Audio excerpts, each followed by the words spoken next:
So initially, or a few days ago, we talked about percentages. And we said percentages means what? Yes? Percentages means per hundred. Per hundred. That means, and per means what? Per means what? Each also is a synonym of per, right? Every, right? So percentage means what? Out of every 100.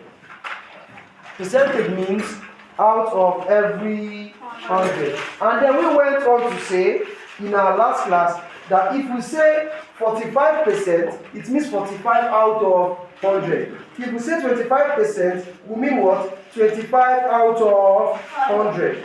Right? And then we still went on to classify by saying if we say 15% of a class are boys, it means the remaining how many percent?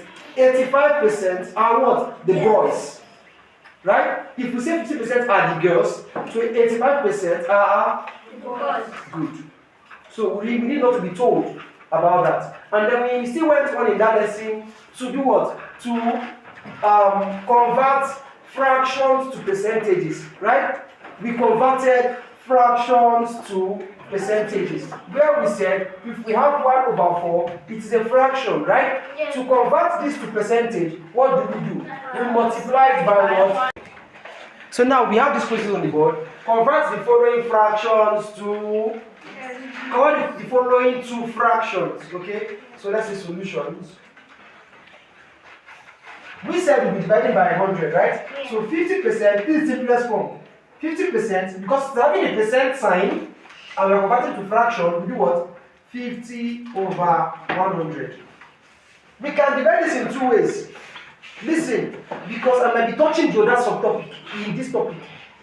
Are we following? We can divide this in two ways. Either by doing what? Moving decimal points, because it's having zeros.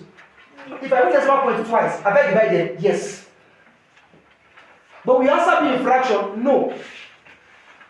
Are we making sense? If I divide this by moving decimal point twice, 1, 2, I have divided, right? But we are also being in fraction. No. The instruction says what? Convert to Fraction. So once you move decimal point, you have divided, but your answer will be in decimal, not in fraction. So if you want to be in fraction, you cancel out. You do what? Cancel out. So 0 cancels 0. And then 5 into this is 1. 5 into this is what? 2. Our answer remains 1 over 2. That's clear. Example 2. B part says what? 12.5%. Please, I need you to pay attention. Who gives this? Sorry.